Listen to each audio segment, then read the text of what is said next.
गुरुजी आले वाटते माझ्या येटातून सर्व करून. हो आलो ना भाऊ, आलो ना. त्या कुत्र्याची तुम्ही भटक्या कुत्र्यात नोंद केली म्हणते. ते पोचलेलं कुत्र आहे ना माय. कोणतं कुत्र रे बा? हे वाला माय काय त्याच्यावर पांढरी टिपकी आहे. अरे ते रस्त्यानं भटकत असतं राहते म्हणते रे बा. कोण म्हण तुम्हाला? कोण म्हणे म्हणजे तिचे पोट्टेच तर म्हणे राजा.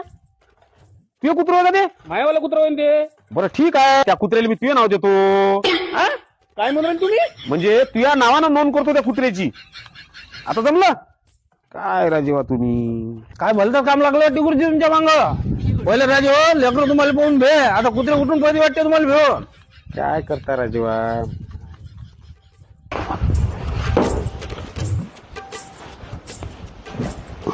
कुठे गेलते गुरुजी? काही मी शाळेत गेलतो बा पोराले शिकवाले. आता चालू शाळेतून. तुम्ही तिकडे शाळेत जा गुरुजी. इकडे आमच्यावर हप्ता येऊन आहे, तुम्हाला काहीच नाही. काऊन काय झालं आता? ते समोरच्या गल्लीत कुत्र्याची जबाबदारी आहे तुम्हाला. हो भटक्या कुत्र्याची, भटकी कुत्र्याची. हो, भटक्या कुत्र्याची. त्याचं काय झालं आता? बायकोला डोसलं ते. बायकोला टसलं? हो. अरे देवा देवा देवा, आता कसं करा? माया काय आता दोष आहे बा, आता ते करू राहिलो मी सगळं. लवकर काय त्याची विल्हेवाट लावा, नाही तर माझ्या बायकोला डेंजर आहे. अरे बा, हो.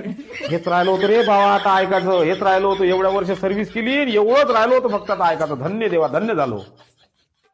वार्ड नंबर 2 मध्ये एकूण कुत्र्यांची संख्या 150.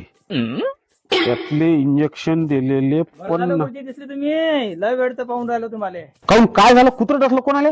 नाही माझ्या तुरी पाडल्या डुकरानं. मी काय करू त्याच्यात आता? त्याचं काहीच नाही आलं का अजून तुमच्याकडे? मग म्हणजे नाही, मला वाटलं भटक्या कुत्र्याची जबाबदारी आली तुमच्यावर, तशीच वावरातल्या डुकराची आली असं. नाही अजून नाही आली, पण भविष्यात काही सांगता येत नाही. ये नाही, जर ती आली ना तर तुम्ही काळजी करू नका. तुमच्या वावरात मीच जाईन बाबा जागलेले. तुमच्या तुरी वाचवतो एवढं मात्र खरं. हेच राहिलं होतं रे बा अजून बाकी.